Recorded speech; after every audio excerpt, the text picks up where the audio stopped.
Thank you, Natalie. Welcome participants to the Spirit of Wellness 2020 A workshop title and thanks sponsors NAMI, Lerma County, Human Being, and a private donor matching our fundraising up to $5,000.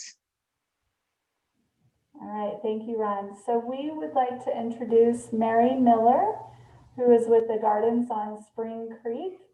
She is going to be sharing with us today some tips and tricks for winter gardening. So we will go ahead and turn it over to Mary. We do ask that you use the chat in the Zoom to enter any questions or comments that you have, and then Mary will make sure to leave time at the end to review any of your questions that you have. So take it away, Mary. Thank you for being with us today.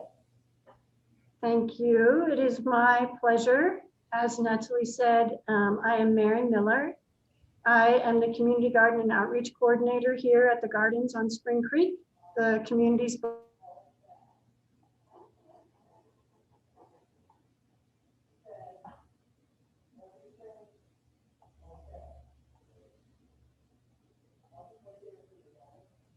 I apologize. Go ahead.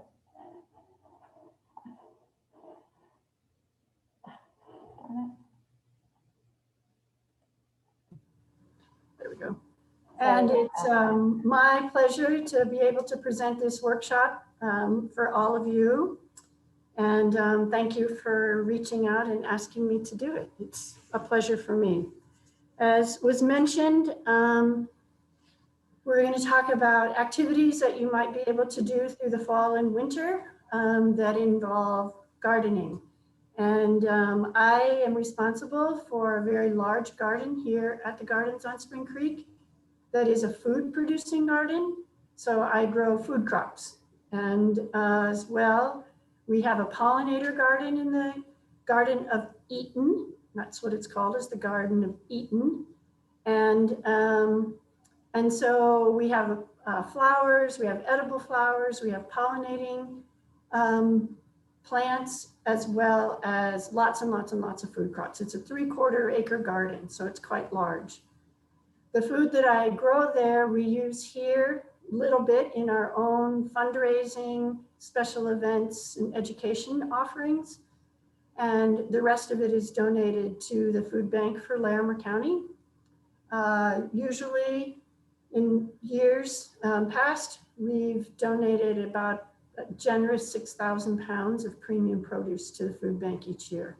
This year is a little different with the way things are. So the garden got a very, very late start.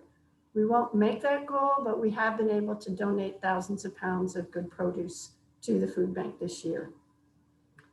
So what I thought I would do is I will, as Natalie said, you could send your questions in through the chat. I will leave time at the end for questions if you have them, as well as if I say anything that doesn't make sense, do feel free to use the chat to ask for me to clarify what I meant when I said something. Because gardeners can start talking in garden talk and vocabulary, and I don't want to confuse anybody. So right now it is November and it is autumn. We're not quite into winter, although last week it felt like it for a while. And now is the time, if you've had a garden this year, to reflect. What worked in your garden, what didn't work in your garden. Just think about what this year's garden was like. Was it productive? Did you have great tomatoes? Did you have not a great year for tomatoes? And just start making notes to just write down your reflections and your thoughts of what did and didn't work this year. Maybe you had a tomato that didn't have any good taste. And so you say, well, maybe I don't want to grow that tomato again. Or you had a pepper plant that just wasn't productive. It just never produced. And so you could write the name of that pepper plant down And remember that so that maybe you don't plant that the next year. And then also what's really good if you haven't done it already is to make a map of your garden. So sketch it out. It doesn't have to be elaborate, doesn't have to be on a computer. I love to use pencils because I can erase, and just make a diagram of the garden that you had this year, and that will help to inform what it is you wish to do next year. And then we're going to talk about how you can progress into having a more productive garden next year, because every gardener in the world always says next year will be better. So that's what we always shoot for, because next year will be better. So if you have had a garden, make a map. If you are going to create a garden, go out and measure the area that you plan to use for your garden so that you have a starting point for the amount of produce that you can grow in your fruit garden. And so if it's 10 by 10, then you know you have 100 square feet. If it's 20 by 10, then just mark that out on a piece of paper. It doesn't have to be to scale. And just so you have an idea of what it is your area is. If you have 3 raised beds and they're all the same size, then they're 4 by 8, then just mark that down. Then you want to make a list of everything in the world that you would ever like to grow. What would you like to eat next year? Make a list, sky's the limit. Put down anything and everything that you want to grow in your garden for next year. And then we'll kind of pare that down. We'll make that become a little bit more manageable as we go along. But the sky's the limit at this point. You can put down anything on the list. If you have family members that love carrots and family members that love tomatoes, put that down. If you want to grow just all tomatoes, put that down. So, and then what you want to do is once you have your list, you'll want to take the time to figure out how much space each of those crops need for healthy growth. So if you're growing tomatoes, you're going to know that you'll figure out that tomatoes need a lot of room. But if you're growing cilantro, which is a herb, it only needs about this much room. But a tomato needs 2 to 3 feet in between each plant. And so what you want to do is to start to assign for those crops what kind of spacing requirements they need. And how do you know what they need? Well, on most seed packets, if you're buying seeds, they will put on there the spacing requirements. If you are using a catalog, the catalog will give you the spacing requirements as well in the catalog. What you will find is that there's a lot of variation in what different sources say what a plant needs. So they'll say, for instance, broccoli, you want to plant it anywhere from 15 to 32 inches apart. Broccoli plant to broccoli plant, right? So 15 to 32 inches is a big span of area. And why is that? Why would there be that? And so what you need to kind of sort through is, one, is it depends on soil fertility. So if your soil is pretty rich and productive, you can plant plants closer together, some plants. If your soil isn't very productive or very healthy, it needs more space between the plants because there's not as much nutrient for the plants to draw up into the roots to draw up into the plant. Another reason that there's a big difference in spacing can be different varieties. So even with broccoli, You can have broccoli plants that are like this big, and you can have broccoli plants that are this big, very big and not so big. And so that's another reason why there can be such variation on your spacing. And then the other thing is to determine when you are going to be looking at what you're going to grow, are you going to grow from seed, or are you going to put a seedling in the ground? And how do you figure that out? So one is, I always recommend that if you can grow a crop from seed, you do so, because it's much, much, much less expensive. It's much less expensive to go buy a packet of carrot seeds than it is to go buy 4 tomato plants. So if you can grow from seed, you want to be able to do that. If not, then what you're going to be doing when you're making your spacing plans is to understand if it's from seed or if it's a seedling, because a seedling is already underway, it's already growing, and so you're going to put it in the ground at its finished area that it needs. So a tomato plant, if you were to grow a tomato from seed, you'd never get a tomato. If you put the seed in the ground in the spring, you'd never get tomatoes because of our growing season being so short. So what you want to do is put a seedling in the ground. And if you put a seedling in the ground of tomatoes and you have 2 of them, then you're going to put them at their finished distance apart from each other.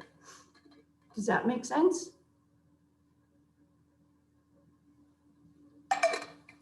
Excuse me. And then the other things that you want to consider is, in terms of spacing, is who's going to be using this garden, who's going to be gardening in the garden. And that can help determine your spacing as well. So if you have young people using it, maybe you want more room for the children to be able to navigate in the garden. If you have raised beds, maybe it's easier to reach in there so you can put things closer together. But always think about who's using it or what your preference is for the space. If you need more room to move around, then you plant your plants with wider, like aisles between the rows of plants. And that way you have more room to walk through the garden. The other thing I would say is that come winter time for gardeners, winter is always the time where we talk about it. It's the dreaming and the planning and the time of catalogs, because all the catalogs start to arrive in the mail. And what to do, how do you navigate all that information? How do you know what to buy? Because a catalog is going to maybe have 40 different pepper varieties. How do you know which ones to buy? And so what I have learned to do, because I get a lot of catalogs and I look through a lot of catalogs because I buy a lot of seed. So what I've learned to do is use pens. Highlighter pens are my friend. I have different colors.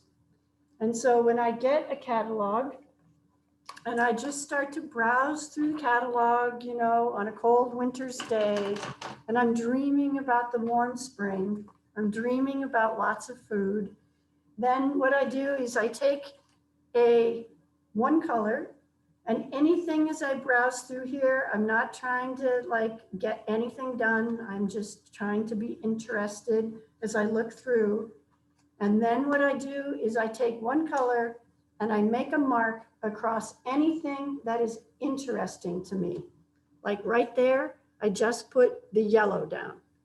And that way I know that I've already read it. I've already looked at it. I don't have to come back and read it again. I was interested in that plant. And then I just go through and I'm like, oh, wait a minute, I didn't know that.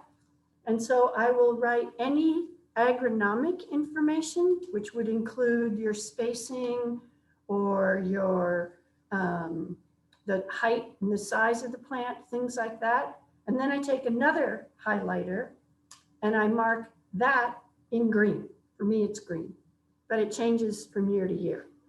And so then I go through and I mark any kind of agronomic information with the green in the catalog. And then when I actually choose it, I mark it so that I know that I've bought it and I know what size packet that I've bought, because I buy a lot of seed. And that way it helps keep me visually engaged with what I have and what I'm doing, as well as it helps me stay organized. And so if you find that you're inundated with catalogs and you don't even know which catalogs to look into, what I would recommend is that you think about where we're growing here in northern Colorado. We have a very specific climate here. We have short days in terms, short growing season in terms of our frosts. This year, when did we get our first frost? September 8th. And so that's pretty early. I have been growing in northern Colorado in Larimer County for a long, long time. And one year I was growing thousands and thousands and thousands of plants, and we had them set out because it was May.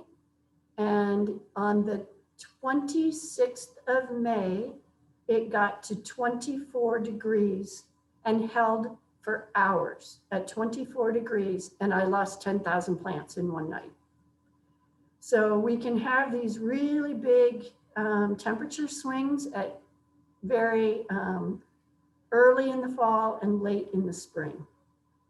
So what I recommend is, if you want to grow a tomato, you don't go to the catalogs that are popular in the South, because they have a much longer growing season than we do. I buy thousands and thousands and thousands and thousands of seed every year, and I buy from primarily 4 mail order companies. And 2 of them are from Maine, and 1 of them is from Vermont, and 1 of them is from Iowa. So why do you think I buy from them versus Southern Exposure? Because they are selling seeds of crops that are adapted for our northern climate, more adapted for our northern climate. And so when you're looking through it, be sure that you look through your catalogs and choose things that have, like if you're in the Southern Exposure, I'll use them, catalog, they might have a pepper that takes 110 days. Our growing season, you want a pepper in our growing season that is done in 70, 75 days, 60 if it's 65 if you can, because our growing season is just too short. Does that make sense? Okay. The other thing to look for when you're navigating in the catalogs is keywords or definitions. So keywords are, this is a big one with horticulturists, reseeds freely. So reseeds freely means that if you don't take the flowers off the plant before it sets seed, it's going to drop seed and you will have lots and lots and lots of seedlings come up next year.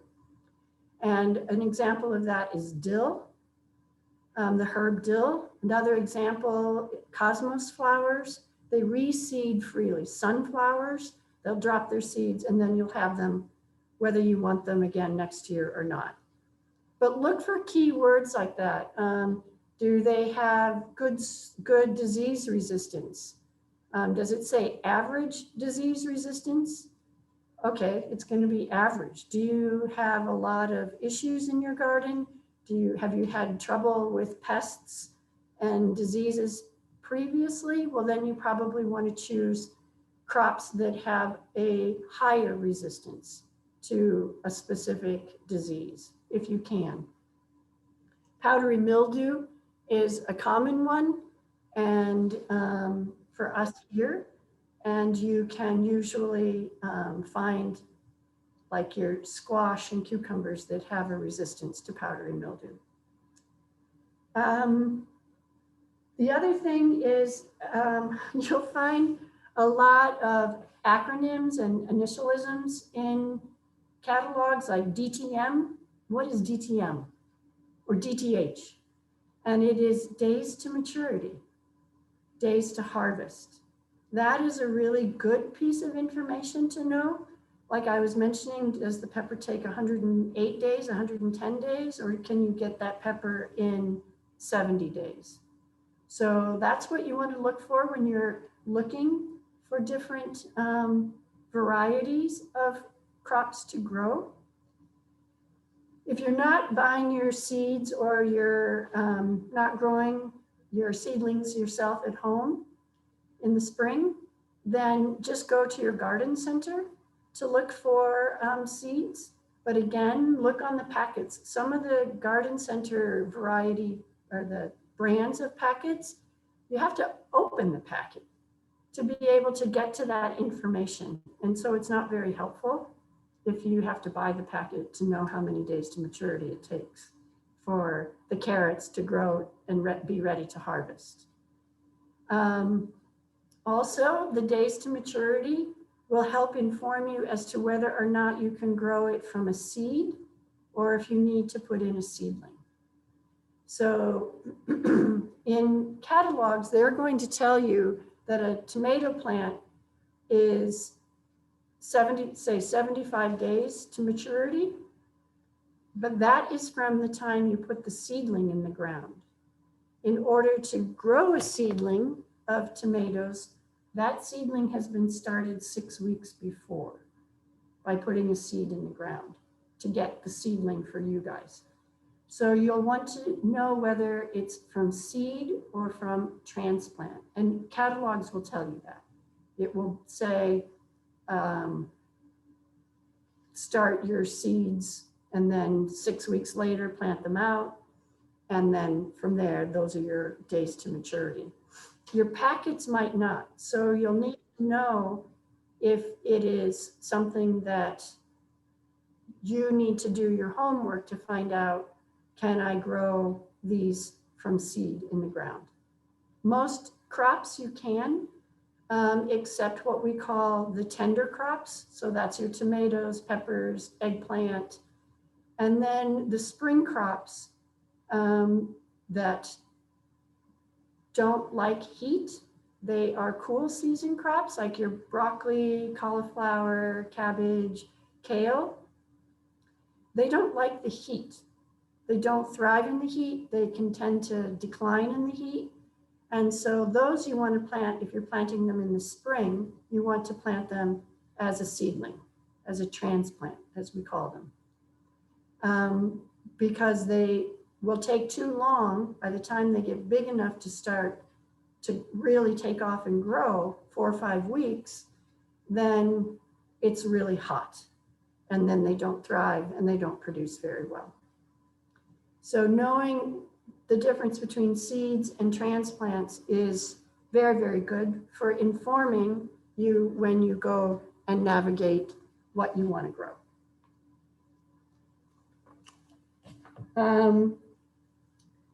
Also, catalogs have lots and lots and lots of really great agronomic information.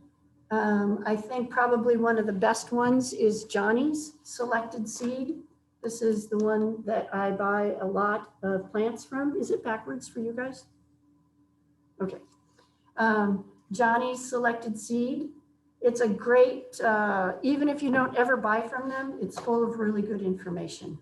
And I mark it with my green marker, highlighted.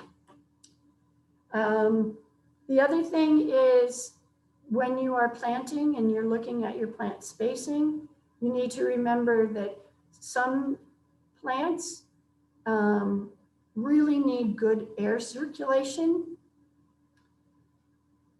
It helps them to prevent buildup of disease and pests. Pests are insects. We call them pests because there's lots of different insects that can be a pest. And so if you're reading on your packet that it says, or your catalog that it says requires good air circulation, that will also factor into the spacing. You don't want to crowd them. So follow the spacing guidelines on that.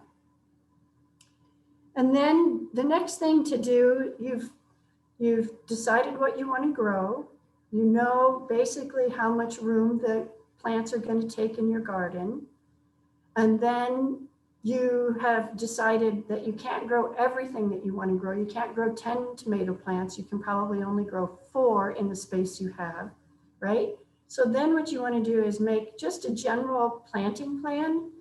And again, it can be quite simple. It can just be a pencil drawn. I have mine here, but you can't, I guess, see them on there. And we just do it very simply with a pencil. And what you want to include, this is the one I put up on the board. Can you all see that? Yes. What you want to include on your planting plan is what year is it and what direction your garden's facing. Because usually we plant on a north-south axis when we can, north-south direction if you're planting in rows, because that provides the most even sunlight across the entire garden. And then you want to include your spacing. So here I would have put that this from here to here is 24 inches. And then from here to here to here, I would have included, these are kales, and kale is 18 inches apart. The kale plants themselves would be 18 inches apart. I don't have to put it here between each one of these. These indicate 3 plants. These indicate 3, and there are 4 of the other variety. And then with the cabbage, I just put up here that they're 8 plants. PL is plants. And the spacing would be 30 inches. So basically what you're trying to do is to put down, so you can make a map of your garden. A planting plan is a map, and it indicates that the spacing and the spacing between the rows and between the plants. And then what it can do is it can help you optimize all of your garden area so that you can plant the most in it that the garden will support. Because you want to make sure that your garden can stay as productive for as long as the season lasts. And then you'll also want to mark on your planting plan whether it is from seed or a transplant. So all of these were transplants, but if you're doing carrots, that would be from seed. Beets would be from seed. Things like that. Onions would be a transplant, unless it's green onions. The planting plan, I think, what it really does is it gives you then something to look at come next fall to reflect on again. And you can make adjustments. You'll learn as you garden. Oh, I put those too close together, or I didn't need that many cucumber plants and things like that. So that's what winter is for, in my view, is to plant, is to reflect and then plan. It's also a time for activities otherwise, outdoors and indoors. So winter, if you have a yard that has small fruits in it, like strawberries, raspberries, currants, anything like that, bush cherries, or fruit trees, winter is the time to prune. And pruning can be very intimidating. It's still kind of, I mean, I've been pruning fruit trees for 20 years, and sometimes I still feel like it's a conundrum. Like, do I take that off or do I leave it? So what I would recommend is to inform yourself as best you can, but to remember that pruning, you want to prune fruit trees when they are truly dormant. So starting in December, they should be dormant. And when you prune fruit trees, it wakes them up a little bit. It basically stimulates them a little bit. And so you don't want to wake them up too much too early, because then what happens is that they want to push their buds. And if they push opening their buds, then the flowers open too soon. And then again, what do we have in the spring?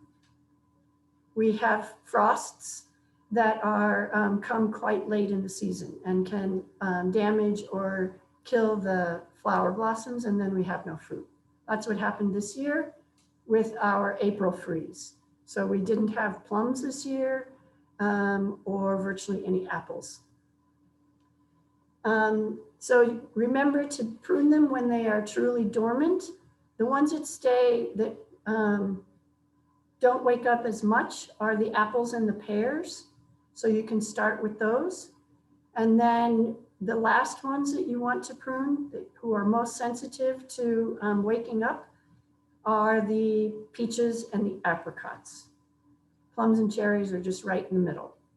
So when you do the basic rule of thumb for pruning fruit trees is to, if it's dead, if it's diseased, if it's broken, or if it's crossing, if limbs are crossing like this against each other, then you want to take off one of them. And what you're trying to do is to prune so that there's light that gets, and air gets into the entire tree, because air circulation is really important for fruit trees.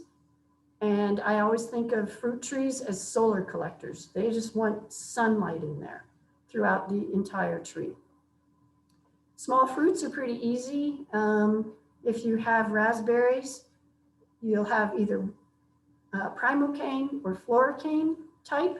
If they're primocane like we have here, those are the easiest ones to do. You just cut them down right to about 2 inches, 3 inches above the ground. And then because primocane, the first, that's the prime year, number 1 year, is that's what they produce fruit on. If they are floricane, they produce on 2, 3, and 4-year-old canes. So that gets a little bit trickier. And so you want to basically have 4 or 5 of each year's growth in the floricane. If you're going to be choosing to plant raspberries, I would recommend, if you want to keep it simple, is to get the primocane varieties of raspberries. And the same thing if you have currants or whatever, it's kind of the same for pruning like you would. You're just trying to open it up so that there's good air circulation in there. Small fruits, the shrubby fruits, are much more forgiving than the trees are for pruning. So you can kind of go in there and take out more than you need to or less than you need to, and they'll still be happy and still be productive for you. So remember, for pruning, it's anything that's dead, like a branch that's dead or broken, diseased, or if they're crossed. Those are the main things to remember. And then the other thing that I thought would be fun to kind of touch on is if you wanted to grow anything to eat in the wintertime in your own home. So it's not easy to grow like a tomato plant all winter. Even if you put something in a south-facing window, we just don't really get that much light to support a very large fruiting plant, such as a tomato or a pepper. And it's tough to get the air circulation around them in our homes that crops like that really need. So I recommend that if you wanted to grow things, you grow herbs. Herbs are great to grow. We call them windowsill plants for the winter. A few things to remember. One is we have, what's happening right now is we're going into shorter and shorter and shorter days as we approach the winter solstice around December 20th, 21, 22, somewhere in there is the winter solstice. So we're having shorter days each day, anywhere from 1 to, I think it comes all the way up to several minutes shorter each day as we get closer. And so even though you've put some plants right in the south facing window, south is where you get the most light, plants are still going to grow more slowly than they will outdoors in the summer. And they will take longer to be productive.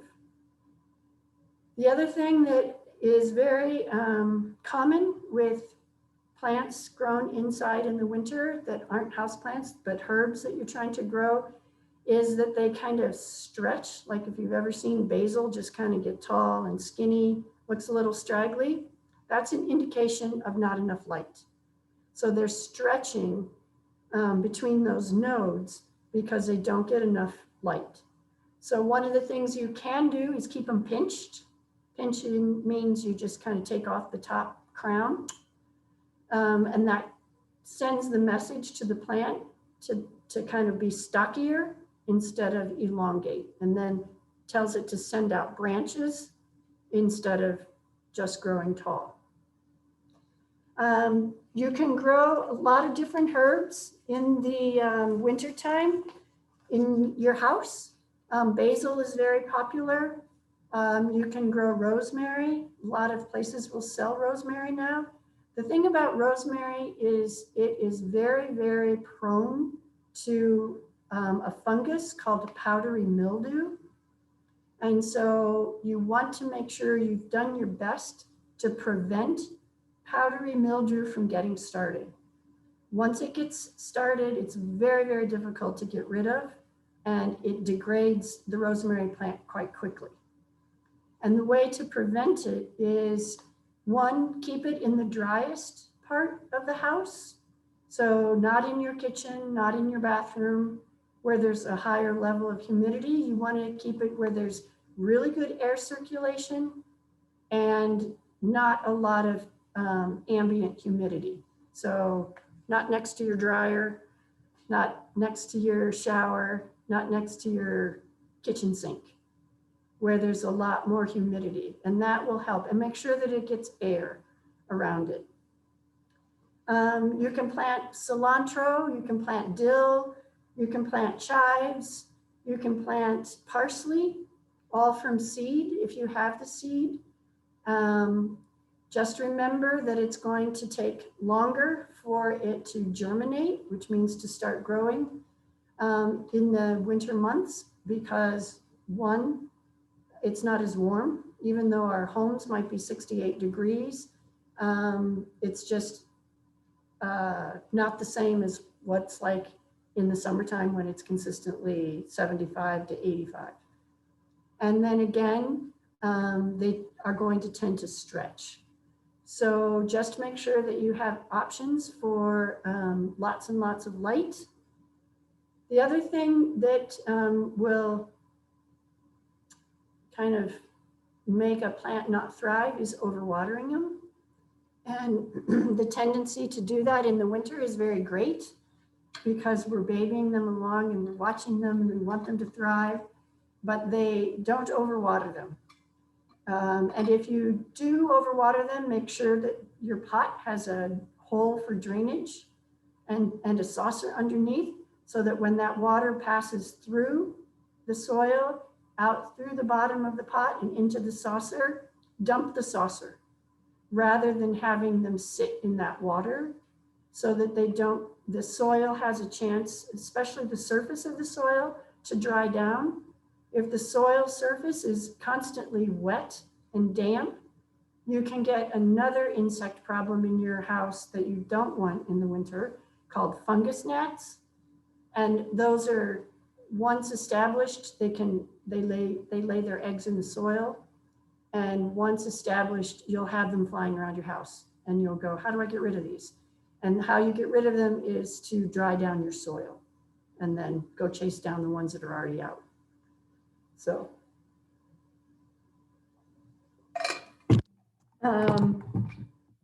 Have you had questions on your chat, Natalie? Yes, so we do have quite a few questions. So I will just I'm going to go back up to the top here and we'll start. So the first question is, when is the best time of year to test your soil quality and then make any adjustments needed before planting? Very good. The best time is when you have time and before you plant. So you'll want to, if you're going to do it in the spring, which is when most people do it, the Larimer County Extension, CSU's Larimer County Extension has soil kits. They hand out the kits for free and it costs, I think it's a very affordable, relatively affordable fee for them to do the soil analysis. The last I knew, I think it was $30 or $35. And then the extension service will also sit down with you or Zoom with you or phone with you, the results of your test. You'll get a printout of the results, and then that can help inform you as to what amendments you might want to add, what your soil might need, what it might not need. When you do take a soil test, there's an instruction sheet. The really important thing is that you not just take the soil from the top couple inches and not from one place in your garden. So you're taking samples from all throughout your garden area, and then you want to have it deep enough that it captures more of the soil profile. Okay, great. And so spring is a great time because to take the test, it can tend to be a busy time for extension. So you want to be sure to get it in as soon as the soil can be worked in the spring. So in other words, when it's not frozen. Okay, all right, great. Okay, next one is, when mapping the plants on the north to south axis, is it best to place your tall plants like a tomato or an eggplant to the very far west of the garden or the far north? Just thinking about the shade factor. Yes. So you can choose what to do with that based on what you want as an outcome. So if you're planning on a north-south axis, there will be even light as the sun arcs, because the sun is high in the summer here. Right now, the sun is very low on the horizon. That's why we get the glare when we're driving to and from work in our eyes. But in the summertime, the sun tends to be higher from the horizon. So as it travels across, it will provide relatively even light to your whole crop. However, it does rise in the east and it does set in the west. So you can strategize and plant. So if you want your tomatoes, if you've got them on the west side, what will you create there? You'll create some shade. And what will that do? It will help keep the soil cooler. It will, which plants that might benefit from that, like lettuce or something like that, would benefit from that, having a cooler environment to grow in. Does that answer that? Yeah, thank you. Okay, so now I'm not asking any more questions. More people are. Okay, so let's see. We have next one from Sarah. I have perennial veggies like rhubarb and broccoli that have now wilted from the frost.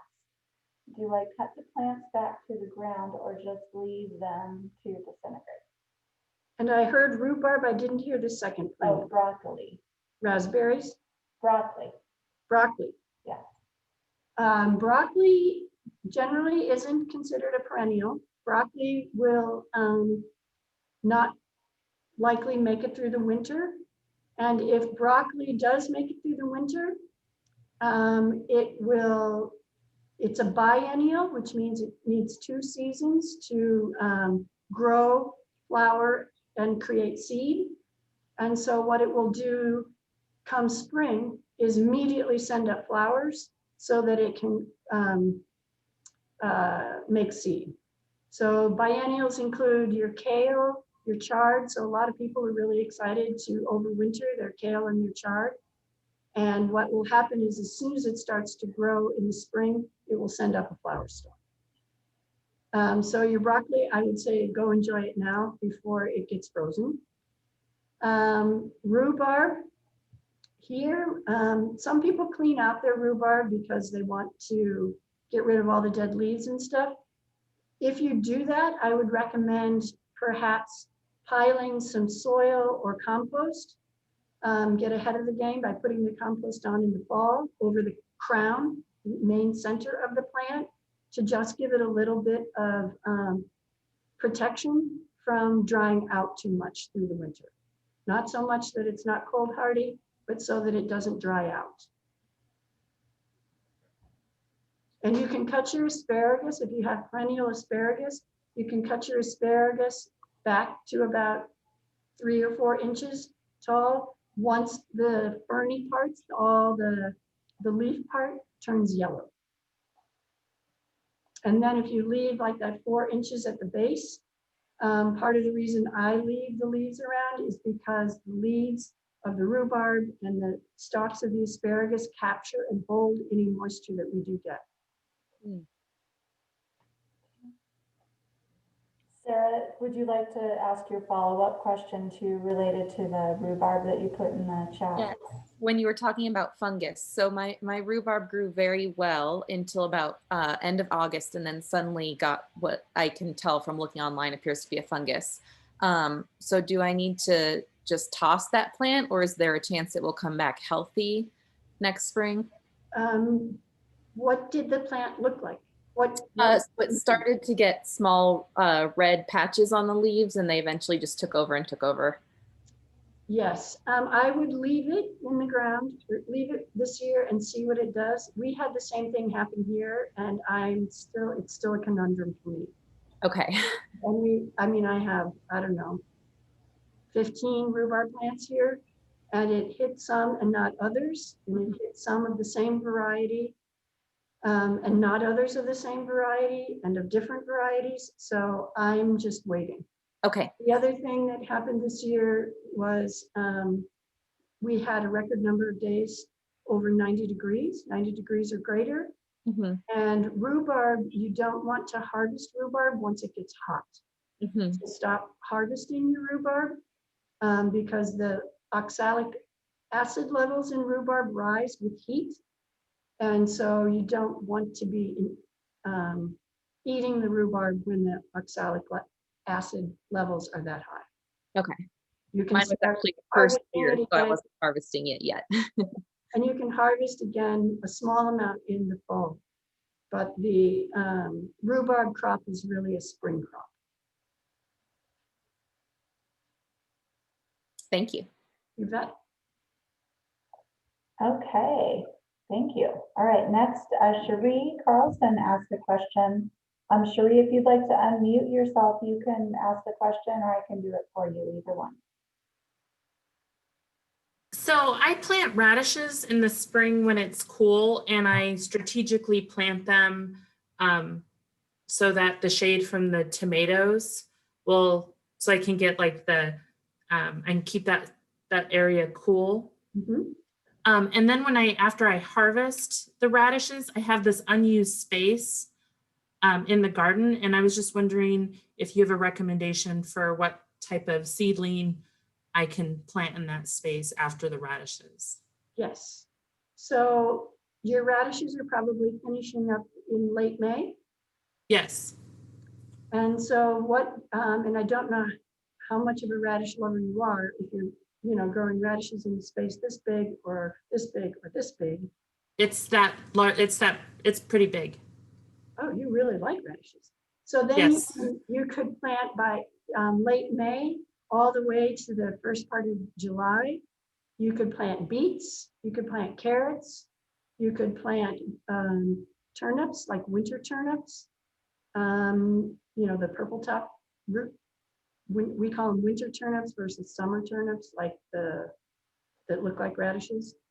You could plant rutabagas, you could plant any root crop like that, as Okay. well as you could start to sow your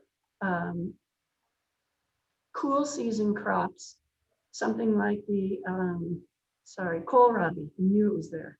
Kohlrabi, and other seeded crops. You could also plant a large patch of basil from seed or from seedlings. There's anything that's can finish. You could plant beans in there, beans. Great, thank you. Okay, let's see. Maxwell asked a question, and Max, if you want to unmute yourself, you can. He is asking, what does the little bug that looks like a tick, what is that bug that ate the heck out of my pumpkin this year? Oh, Problem with the bugs for pumpkins. so was the insect kind of gray with gray and black?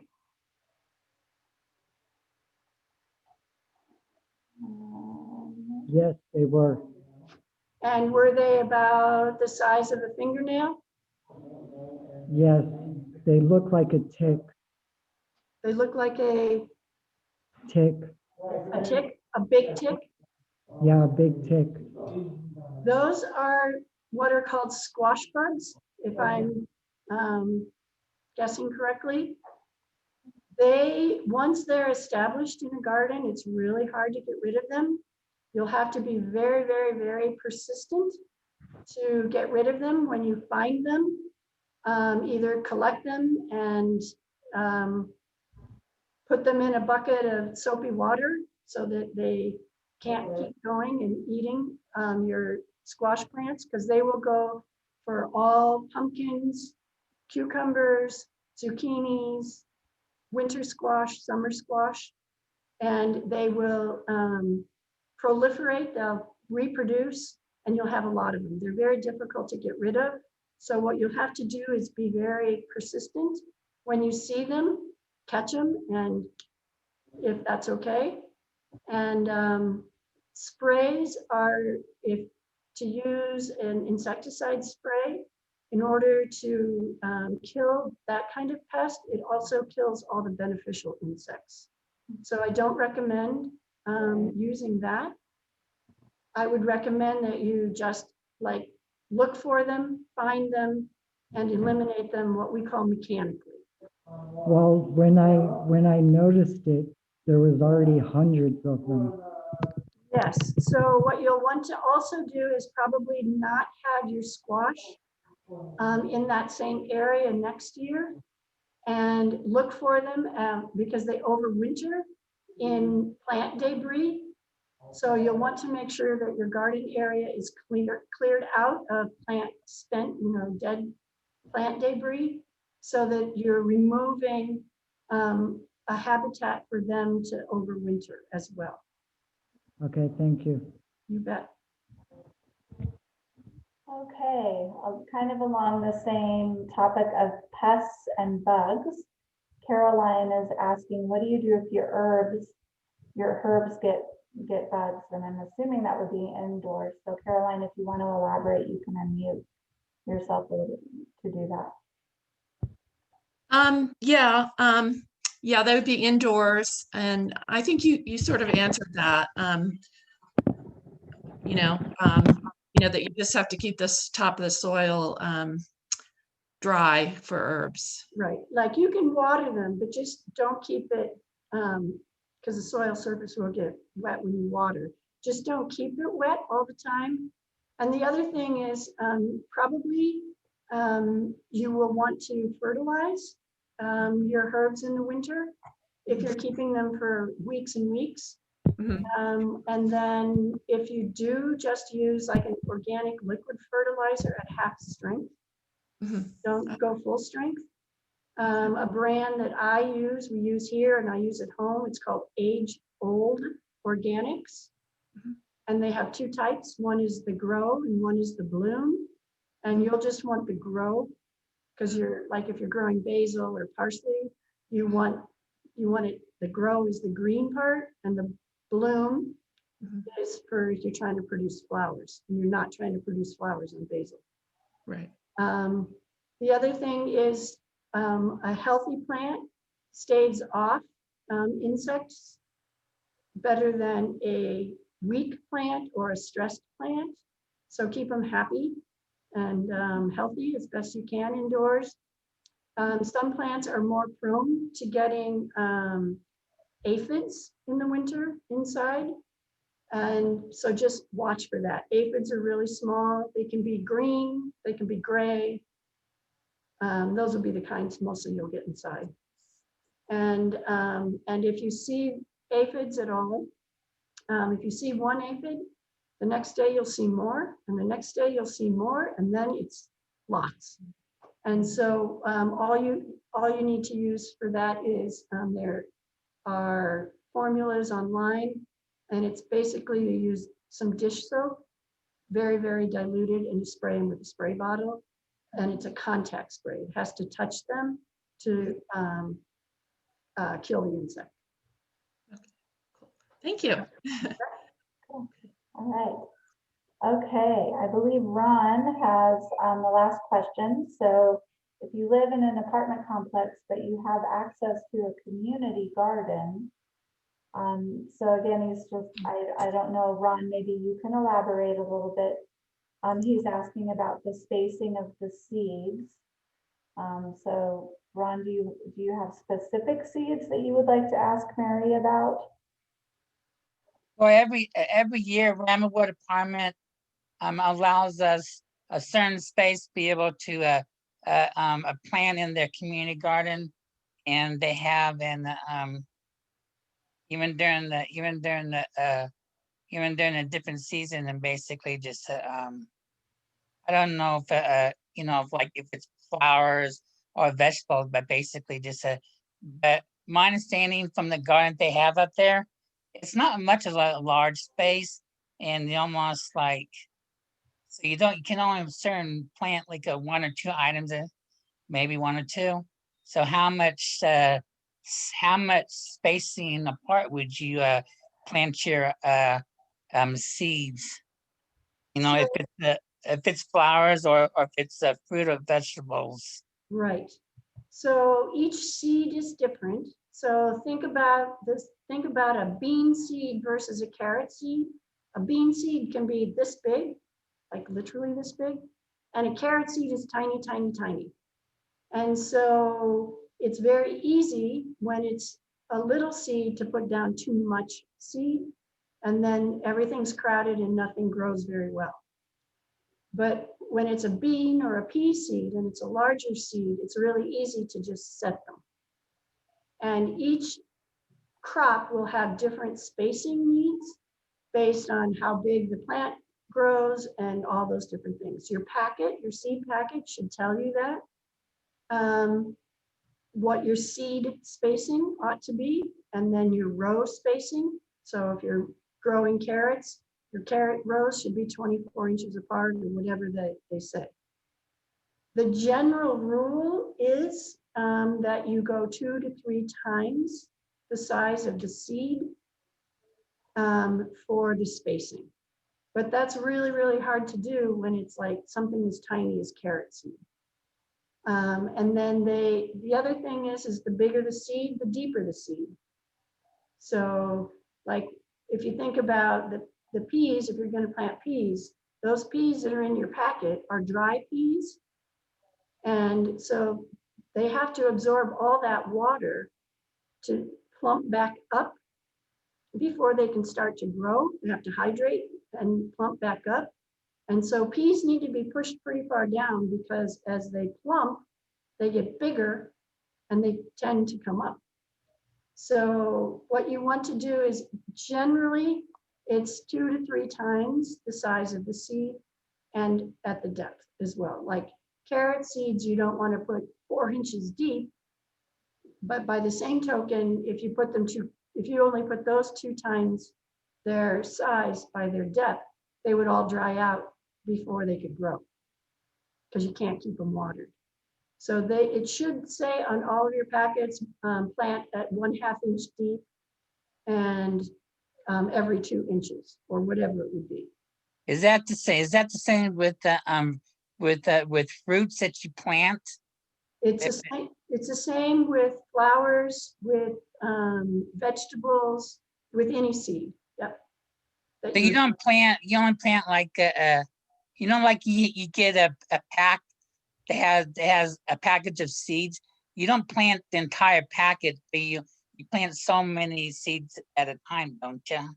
Correct.